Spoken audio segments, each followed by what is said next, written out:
66.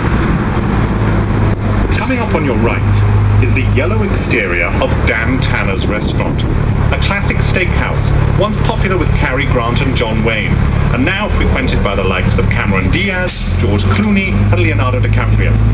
Naturally, inside, the taking of photos is strictly forbidden.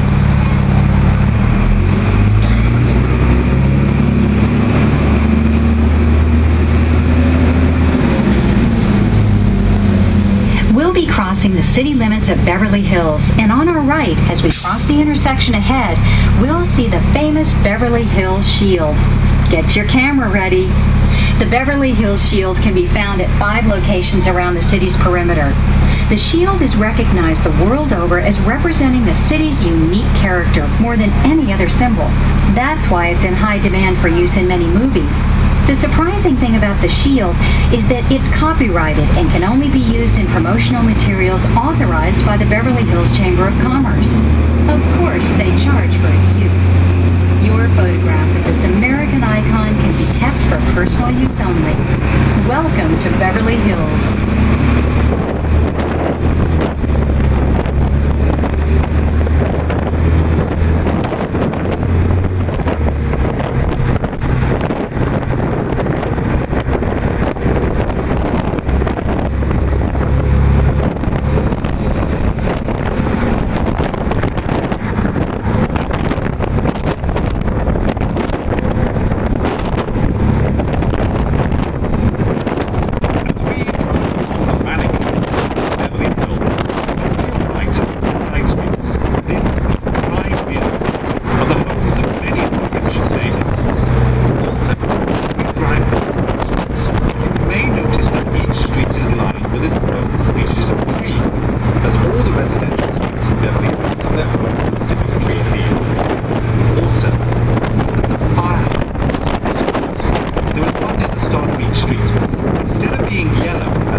Was originally a Spanish land grant, named El Rodeo de las Aguas, or the Gathering of the Waters, meaning that the land was the source of a precious commodity for Southern California, water.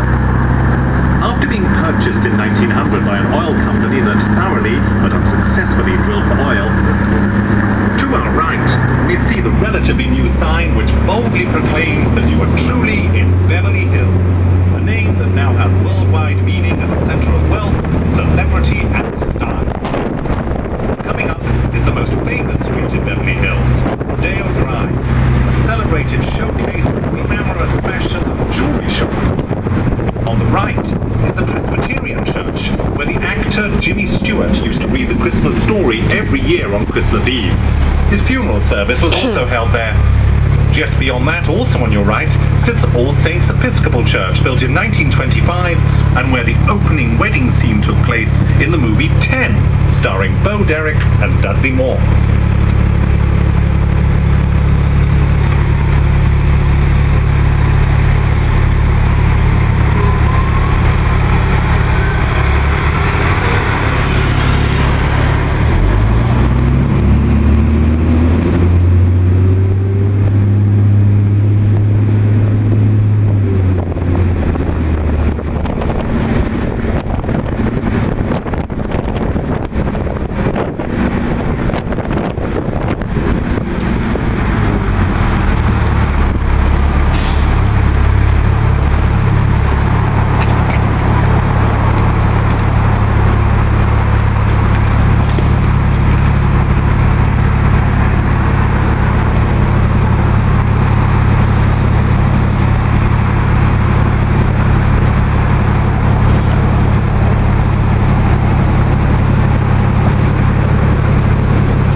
looking around us, we can see we're entering what is arguably the wealthiest and most elite shopping area in the world, Rodeo Drive. While you're looking around stores, keep your eyes open for who might be out shopping. Stars often shop in Armani, Gucci, Prada, Valentino, and Versace. To our left, the yellow building is Bijan, the undisputed most expensive fashion shop in the world. An appointment is necessary just to enter the store, where the average suit price is $15,000. Rodeo Drive is a living theater of fashion, art, and an endless parade of fascinating people from all around the world.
is the newest addition to Rodeo Drive, Via Rodeo, with its charming cobblestone street. Directly ahead of us, we can also see the front of the Beverly Wilshire, Beverly Hills, a Four Seasons hotel built in 1928 and a popular haunt of the stars. Of course, it was made even more famous in the film Pretty Woman, as the hotel where Richard Gere stayed with Julia Roberts.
Turning onto Beverly Drive, which is not as upscale as Rodeo Drive, but it is perhaps the best street to find somewhere to eat.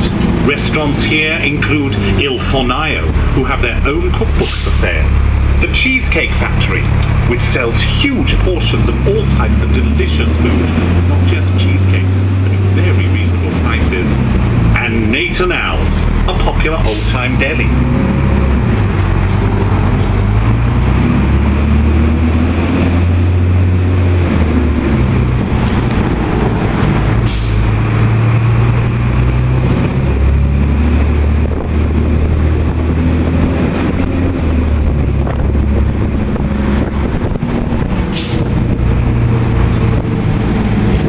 The next corner, on the left-hand side, is a contemporary three-story white and beige building, designed by the renowned modernist architect Richard Meyer, the same architect who designed the Getty Museum. This is the Paley Center for Media, formerly known as the Museum of Television and Radio, which was founded by William S. Paley, the founder of CBS. The center's mission is to preserve television and media programming. Here, visitors can search and view over 150,000 programs from their media library. Programs date back as early as 1920 up to the popular shows of today. Please note that the centre is open only Wednesday through Sunday from noon until 5 p.m.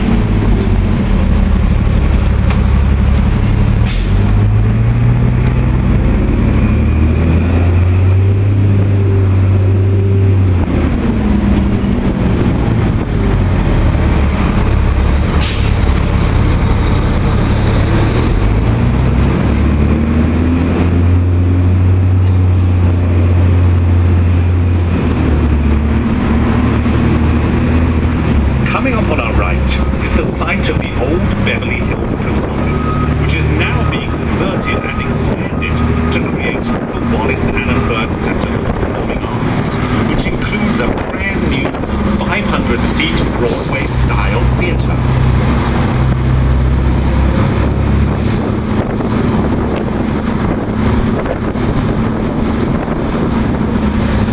We are now approaching our next stop, Stop 7, on 3rd Street, behind the Beverly Hills Courthouse, which is where some of you might want to transfer onto the yellow route to Santa Monica. Please stay seated though until the bus comes to a complete stop. If you wish to hop off the bus here to explore Beverly Hills and visit Rodeo Drive or the Paley Center for Media, please refer to the detailed map on your city sightseeing brochure to help guide you around the Beverly Hills area. Alternatively, if you wish to transfer onto the yellow route here, the buses to Santa Monica depart at regular scheduled intervals, and you should consult the yellow route timetable printed in the city sightseeing brochure to see the time of the next bus. Please bear in mind that if you are returning back from Santa Monica later in the day, you should also check the yellow route timetable for the time of the last bus back to Beverly Hills, since after that, you are on your own. So once again, this is Stop 7 for those of you wishing to visit Rodeo Drive or wanting to transfer onto the yellow route to Santa Monica. By the way, if you have appreciated the work of our bus driver on this tour, tips are very much appreciated by them.